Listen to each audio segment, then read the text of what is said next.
We are back with episode 21, Batman and Robin, Green Lantern, Blade. Find out if these comics are going to make good movies right now. Stay tuned.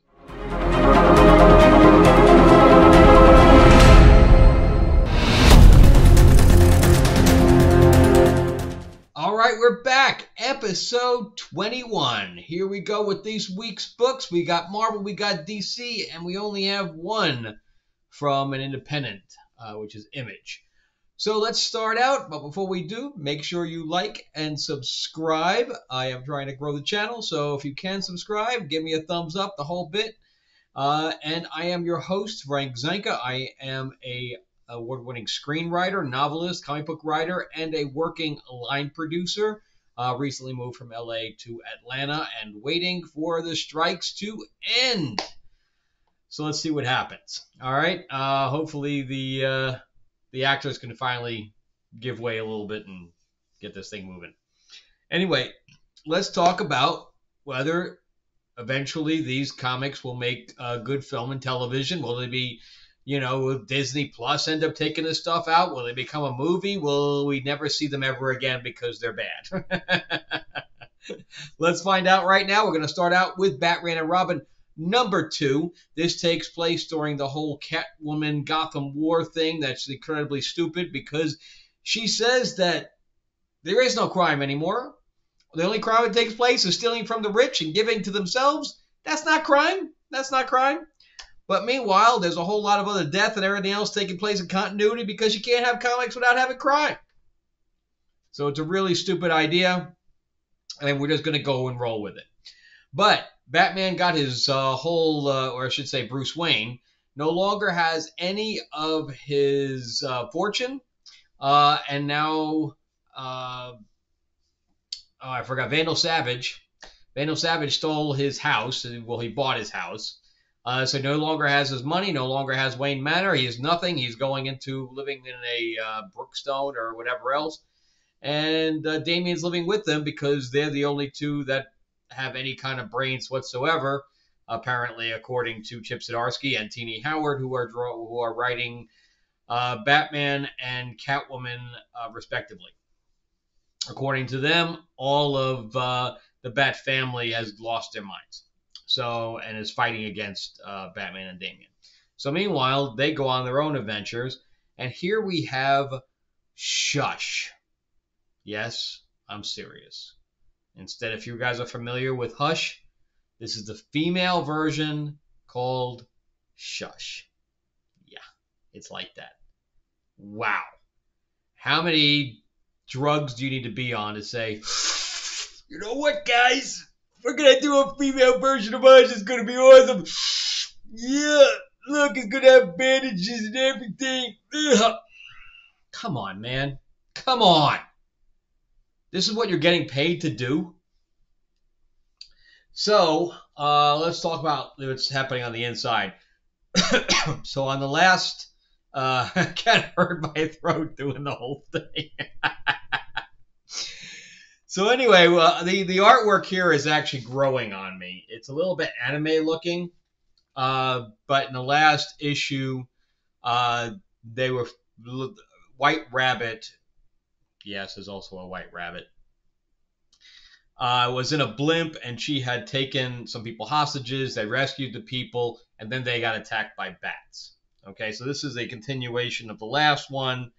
But we get a flashback of Damian having a bat as a pet, and his teacher kills it. See that artwork is pretty decent. It's very stylized, but it's very dynamic. So I got to give it to that. So they escape the bats, and Shush shows up just to look around. Oh my God, what's going on over there? Oh, the bats are attacking them. Oh, that's awesome. Yeah. So, anywho, moving right along. So he sends, Bruce sends Damian, he says, I have a really good assignment for you. And the next page, he's going to high school. The poor kid has to get up at 6 o'clock in the morning, right? When does this guy sleep? He's got to get up at 6 o'clock in the morning to go to school. He's got homework to do. Then he what? Goes out at night? And when does he sleep? I don't know. So anyway, a bully takes his notebook that he has his notes in there for the crime, stuff like that. And Damien proceeds to kick his ass. Yeah, and they purposely say he's short in this, which is interesting. So he's actually short for his age, which is weird because Talia and Batman are both like 6 feet tall. But anyway, they're gonna go question White Rabbit. So Damien basically jumps out the window of his classroom. Never goes to class. So I guess he and Bruce decide at the same time in separate areas that they're going to go question White Rabbit. So check out this. So Damien is going on his own, and Batman's going on his own. So they kind of run into each other. And check that out. And he says, "Shouldn't you be in school?" I mean that's pretty wild. Batman like that. That's pretty wild. So and that's how it ends. I mean, that's the whole issue. Now, Shush shows up as they're about to question White Rabbit, and that's the end. So there's not a whole lot that happens here. We are getting, talking about movies and television shows, so we are getting a version of this kind of in James Gunn's Batman and Robin, which is called Brave and the Bold. So how he's going to go directly into Damien is beyond me. He's going to pretend that everybody already knows the origin story of Dick Grayson. Everybody knows the origin story of Tim Drake. Everybody knows the death of Jason Todd. Those are all Robins before Damien. So, yeah, Dick Grayson was the first one. Tim Drake Jason Todd was second and was killed by the Joker and became Red Hood. Dick Grayson is Nightwing, and because of course they've all gotten older, and Tim Drake was the most recent Robin, and now we have Damien. So if you're gonna jump right to Damien, I think the audience is gonna be put off by that. There's just no build up to any of this, and then if you use Jason Todd as a villain for Red Hood, there's gonna be no frame of reference. If anything, they should have put Jason Todd in there first, because that would have been a great movie right there with Death in the Family. We have Joker, we have high stakes, we have a Robin actually getting killed. And if you want to skip over Tim Drake, he's kind of non-consequential at this time anyway. They've kind of removed him. Everything that he's done, they've kind of removed. His whole relationship with Stephanie's gone. Everything. Tim Drake is almost a non-Robin now. Although I think, wasn't he the one that they used in Teen Titans Go? Let me know in the comments if Tim Drake was the one that they used for Teen Titans Go. Let me know about that. I'm interested. All right, so the answer is yes. This would make so far the Batman Robin does look. They have to remove it from the Gotham War completely. But the relationship with Tim Drake and Batman actually is pretty. Tim Drake with Damian Wayne and Batman is. I mean, they are real father-son in this. They're actually blood relatives.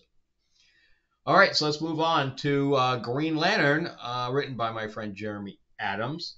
Who originally he was writing the Flash, and you can see he can't let go of the Flash, and he brings them into Green Lantern. So he wrote 2 issues of Green Lantern, and that was split by this Night Terrors event that was really bad, and nobody wants to think about it. And now we had this meeting with him and Sinestro. So Sinestro was originally a Green Lantern, if anybody knows that whole thing. And then he was the best Green Lantern before Hal Jordan showed up. And he decided that it wasn't willpower. It was fear that made people strong. And if you feared, not that you fear anything, that people fear you. That's that thing that's so it's kind of the Machiavelli thing, like what makes a good leader? Is it love or is it fear? Is it respect? What is it? Is it a mixture of all of them? So with Sinestro, he created his own rings that were yellow, and yellow was the color of fear. So he had his own Sinestro core at one time, and of course there were different colors. There was rage and all the other stuff. Indigo and love was pink and all this stuff, and that was all Jeff Johns. And Carol Ferris, who owns Ferris Aircraft, of which Hal Jordan works for, they were in a long-term relationship together, and then Carol became a Pink Lantern, and I don't think she is one anymore, but anyway, she knows that whole world. So we start out with the meeting between Sinestro and Hal in this little restaurant, which I think is kind of funny, but he doesn't have a ring anymore. So Hal created his own ring out of pure willpower. How the thing gets charged, I don't know. But he says, look, give me your ring or I have this detonator and I'm going to have 3 sonic bombs throughout the city and your city's going to get destroyed again because it was destroyed at one time. And Hal says, all right, I'll give it to you. Here you go.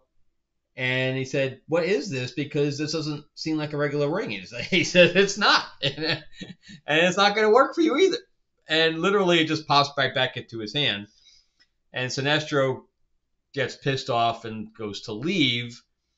But he says, don't follow me or I'm going to set this stuff off. And he says, I'm following you. So he sets the thing off. He says, well, you got a choice to either get it to me or are you going to try to defuse the bombs that are about to go off. And he says, well, you're just not that fast. And he says, yeah, but I know somebody that is. And he calls Barry. And the Flash comes in, takes a construct from him to go ahead and not only find the thing, but shield himself, which you kind of hope he doesn't need the shield, right? So anyway, he keeps sending the bombs up so that Hal can take care of them. So he squishes it, throws it into space, and all this stuff. And we get this nice little moment of them together saying, yeah, we're buddies. We're super friends. Oh, my God. So it is a little corny. And it gets cornier because then there's a whole bunch of natural disasters taking place. And they're like, oh my God, it's Major Disaster. Yeah, that's the name of the villain. Major Disaster. So he destroys this tornado and stuff like that. And there's a meteor coming down. And he hits it with a big pool cue.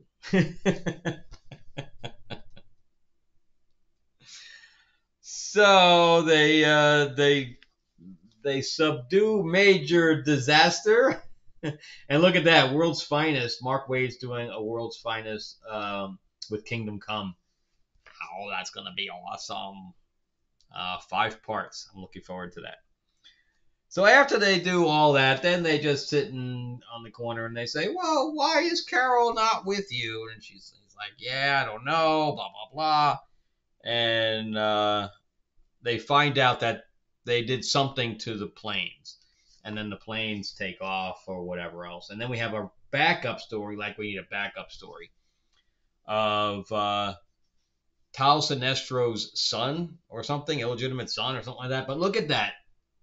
So the artwork is really bad, and again, it's really cartoony. So look at, he has no shoes on there, right? In the next panel, the guy raises him up, and guess what? He's got shoes on. Bad editor, man. You're a bad editor. You can't tell from one panel to another you have continuity issues. Anyway, I'm not even going to talk about this backup story because, it's about Tal Sinestro's son, and he's trying to be like Sinestro, and he's he's like a runaway, so he's working to steal stuff for a guy. The same thing we've ever always seen. I'm not even gonna talk about that. But anyway, so yeah, Green Lantern. It's a little bit too old school. I know what he's trying to do here, and it's a good throwback. If you just read it once, but it's to make a good film and television show now. There's no depth there. It's just very, very surface level, old school. I'm fighting a guy named Major Disaster. So I'm looking forward to seeing what Sinestro is gonna do. That part I like, but unfortunately that was all of 2 pages of this issue. Everything else was all, throwing the Flash in there and them having their buddy moments. Whatever. So that particular thing, I'm going to reserve anything as far as judgment's concerned for whether this make a good film and television show based on what happens with Sinestro, because that could be good. But we'll see. And if you haven't seen Super Sons on, I think it's on Max, and it's a cartoon with Damian and Jonathan Kent before Bendis screwed up and made him older for no reason whatsoever. But Jeremy Adams wrote that cartoon, and it's really, really good. It's a really, really fun time. But when they mentioned in that, I forgot to let's go back to Batman in a second. They mentioned that Damian's got an accent. I never thought about that. That's pretty interesting. Because, yeah, he would have an accent because he comes from, the Middle East and stuff like that with Ra's al Ghul and stuff. Then think about it. Talia has an accent, so Damian would have an accent. But every time we've ever seen him in cartoons like that, doesn't have one. Interesting. But anyway, let's move on to the Avengers. And this is about the whole city creator thing. So there's like 5 godded type of thing, and they make and destroy cities and stuff like that. So anyway, there's a smart city in the sky, and for some reason Carol said, you guys, meaning Black Panther and Captain America, Falcon Cap, you guys go up into space and you deal with blowing up the city. If anything goes wrong, you guys will be stuck in space when Thor and me, we can breathe in outer space. But you guys go up there and hope nothing goes wrong. Why would you send the street level people into space? Makes no sense. But anyway, the one thing I can say about this issue is it's number 6 and it ends this storyline. Thank the Lord. Thank the Lord. This has been a really, really bad story. So the only thing I have to say for it is that each one of the Avengers is singularly taking on one of these gods. And this thing that Thor is taking on looks so stupid. It's like an owl face thing. I don't know what the hell that thing is. But I got to say this, for the writing side, so we get this cool little Thor moment where he ignites the lightning.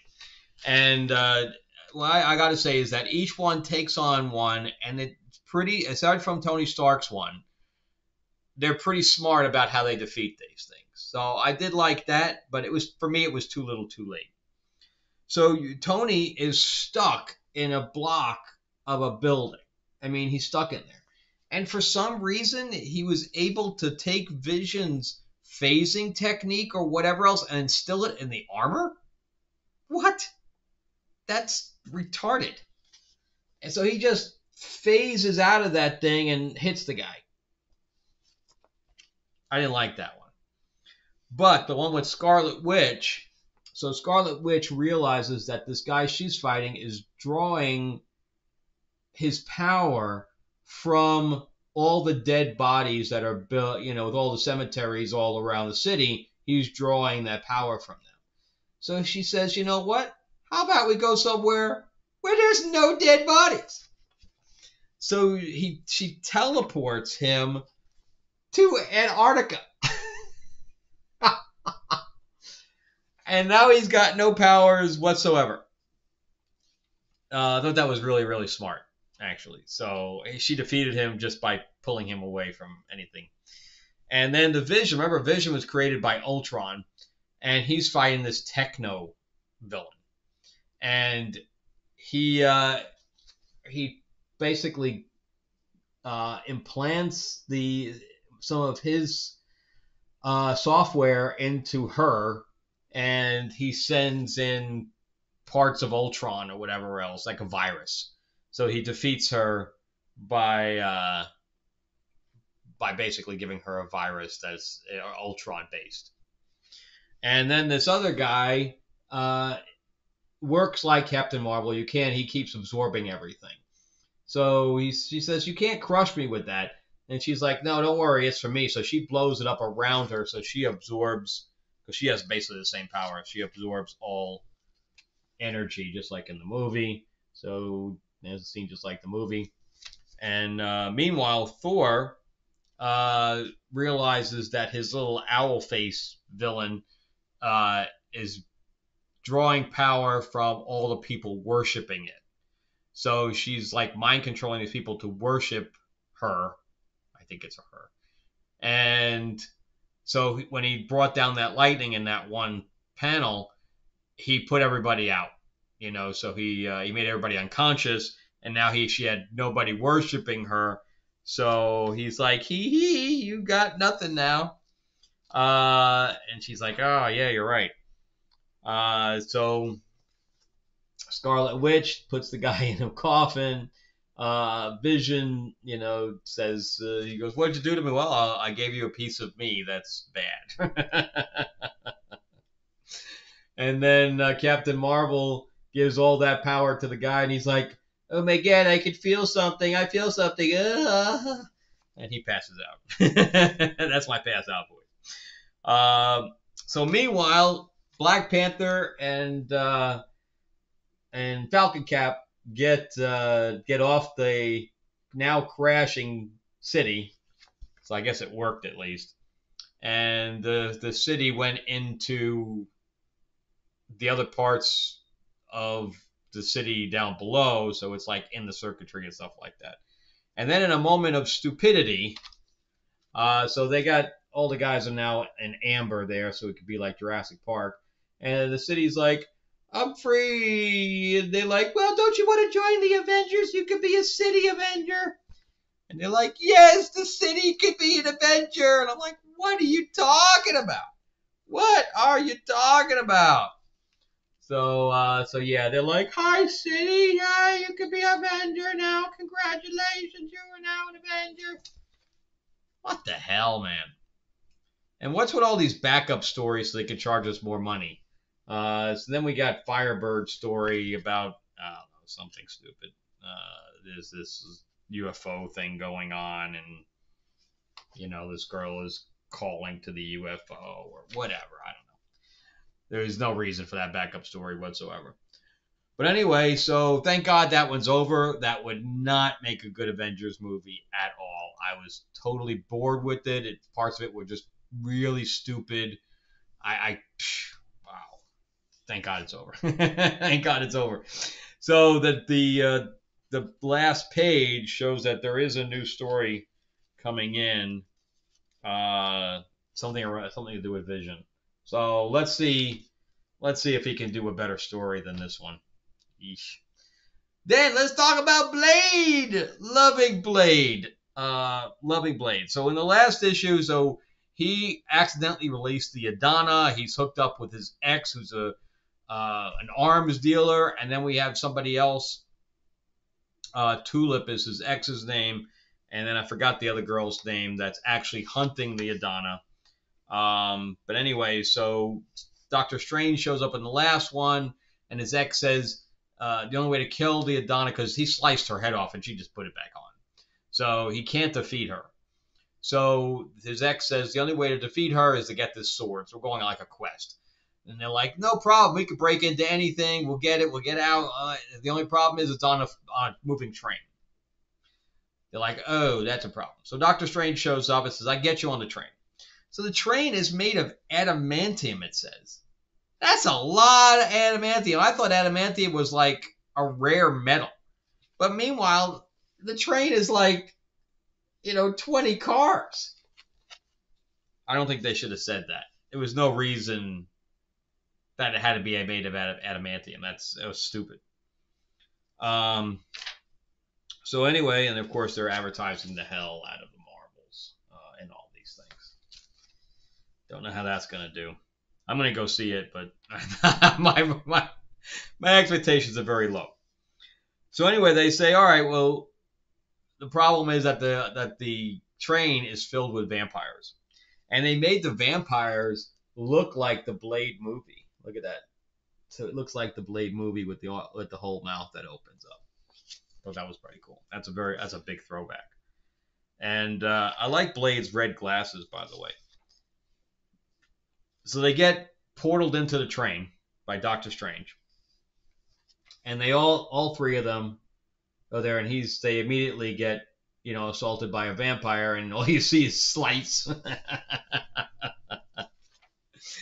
And the guy gets cut in half. So they are going pretty brutal in this. And then he has to fight all these vampires to get to the big baddie who's got the sword. And they literally have him slicing people in half, and that's good stuff, man. It makes me want to go watch the old Blade movies again. So the girls are fighting their own fight, and which is all pretty good stuff. And Blade gets the sword, right? And he starts to, confront the big baddie. And the big baddie says, "Look, man, the Adana wants you here. She wants you to have the sword. So it's gonna. I don't want to give up my stuff, but she says that you're not going to be able to control it, and it's going to corrupt you." So he proceeds. He's like hearing her in his mind, and he opens up his own skull. That's kind of gross. And he puts himself, so he dies because he's been burst into flames, spontaneously combusts.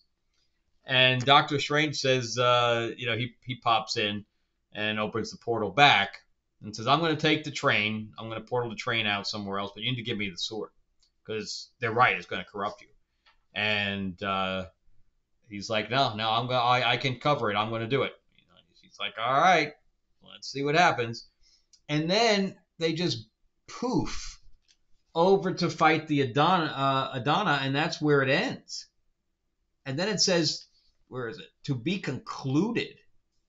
So the end felt extremely rushed. It's almost like we only given you 5 issues. I think they needed to do a 6th issue because it felt extremely rushed that we're doing the end of the battle already. We're going into the epic ending. So but I love it. This would make a great movie. There's a lot of stuff going on. Doctor Strange coming in. He's got the 2 girls with him. There's vampires everywhere. There's fights. It's good stuff, man. If you're not collecting Blade, you should be collecting it. It's too bad. I'm sad it's over in the next issue. I thought there was 6 issues, but it's like as soon as they got off the train, he was already confronting Adana. I don't know. I don't like that part, but everything else I really like. All right, so we'll go on to our last one here. I'll haunt you till the end, and I'm not going to be talking about this one too long because this was very, very underwhelming. Very underwhelming. So this is about the Jurassic Park meets Amityville Horror. The guy takes military guys, he takes scientists, whatever else, and he takes them to this island where there's a haunted house, and they have a certain window to be able to get off the island. And so it's almost like The Thing also, where some of them have been corrupted by whatever this entity is. And they're going to sink the whole island with the rest of the people on it. And one girl decides that she's going to try to get the plane out of there, so she gets on the plane, but then the boat comes right through the plane. Okay. And Shaw says, "No, I didn't want to die like this." And Gersh, who was, kind of heading up the mission, she's one of the things that's been changed. I really don't like the artwork in here and the fact that it's monochromatic. And then the whole sink with us, and the whole island with the mansion and whatever else gets dragged underneath, and he gets put in the water, and we see this creature confront him, and so where is it? Yeah, he gets dragged under the water. He's like, no, not like this, blah blah blah. And he goes dragged under, and that's really all there is. So extremely underwhelming. That's all. When I read that thing, I was like, boy, this thing had a good start, and then literally just dipped in the second issue and went. I didn't even hit the third one. I didn't really care. I mean, it dropped, and then the last issue is like below zero, man. It's bad. I don't know how Top Cow published this thing. I don't know. Apparently, Ryan Caddy is, a well-known writer or something. I don't know. I've never read anything that he's done, but this was not good. Not good, guys. Sorry about that. So, let's recap. I want you till the end. Nope. That's all. This one's forgotten already. Blade. Abrupt ending so far, but this is really good. Avengers. Thank God the storyline is over. Green Lantern and the Flash. Very surface level throwback issue. So unless something happens with Sinestro so far, not that great. And Batman and Robin. I'm waiting to see what happens with this, but I'm liking their relationship, and I think it'll make a good movie when we finally get it. I'm waiting to see who they cast, because we're getting new cast on all that stuff. All right, it's been a really long video. Sorry about that, guys, but let me plug my own stuff real quick. So we have Tales of Ravenor, the Iron Witch, my fantasy novel, and it has plenty of cultures in this one kingdom. They all pray to different gods, and we have the impending invasion by the Iron Witch, of which there is a little twist in there. And since I'm a comic book writer as well, this is my graphic novel, 150 pages, Destiny Aurora. This is sci-fi based on the 4-book series. This is an adaptation of the first novel. The audiobook is also out. And we have plenty of fight scenes and dog fights and all this stuff. Aliens and androids, and a huge twist in this halfway through, which you probably won't see coming. So anyway, it's very, very thick, and has an entire, so if you like closure, you have an entire story in here. It's only $20. Also available on DestinyRover.net or on Amazon. All right, so I need to put up the hardcovers for Tales of Ravenor. You can only get the soft cover through Amazon. And then my Vampire Mob in the 1950s. This is Lords of LA. I worked all day on getting the Kickstarter going, so the only thing I have left now is the video. So for number 2, and so you can still pick up number 1, but it will be available also when I launch the new Kickstarter. You'll be able to get both of them. It is 48 pages. The second issue will also be 48 pages, so it's kind of like a double issue. And it is about the heyday of Hollywood, where a lounge singer kind of gets caught in this love triangle, of which she doesn't even want to be a part of. And she's turned by one of the heads of the mob, that's the vampires, and she doesn't know who it is, so she spends 60 years getting her own power set ready, and then she goes to enact her revenge. So that's the basic storyline. All right, thank you guys so much for watching. I really appreciate it. Give me a thumbs up, give me a middle finger, whatever you like. I can take it all. All right, and thank you all so much for watching and helping me grow the channel. And check out some of my other videos that are going to come up right at the end of this video. You'll see a couple of screens come up. And thank you all again. I really appreciate all of you. Have a good one.